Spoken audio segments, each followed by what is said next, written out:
كنت لسه هتسيب الشغل قريب، صح؟ طب استنى ثواني واسمعني.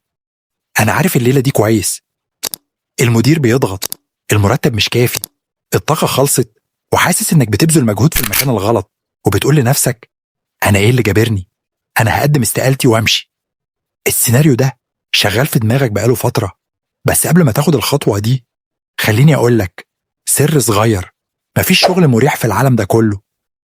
مفيش حاجة اسمها شغل سهل. انت فاكر ان المشكلة في شركتك او في مجالك بالذات؟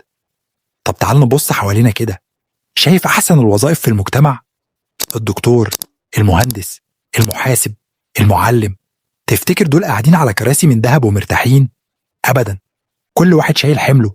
انت فاكر مثلا طبيب الاسنان الشاطر ده مش تعبان؟ ده بيقضي ساعات وساعات موطي ظهره، بيركز في كام ملي داخل بق المريض، عينيه بتزغلل وظهره بينحني من الوجع عشان يعالجك. هتقولي يا عم بس ده دكتور واجره عالي مقابل تعبه. هقولك غلطان. في دكاترة كتير جدا ومجالات تانية كتير قبضهم عادي وبسيط، ومع ذلك راضي ومكمل، لأنه عارف إن دي طبيعة الدنيا. المعلم اللي واقف على رجله بالساعات بيشرح وسط زحمة ودوشة وبيتحمل مئات العقليات. المحاسب اللي عينيه بتطلع وسط أرقام ودفاتر تدوخ وأي غلطة بحساب. المهندس اللي واقف في عز الشمس والتراب وسط الموقع. كلهم تعبانين، كلهم عندهم ضغوط، وكلهم عندهم مدير أو عميل بيطلع عينهم. هو الشغل اسمه شغل ليه؟ عشان فيه مشقة وفيه سعي، عشان اللقمة تكون حلال، والحلال دايما فيه تعب. ربنا سبحانه وتعالى بيقول في القرآن الكريم لقد خلقنا الإنسان في كبد.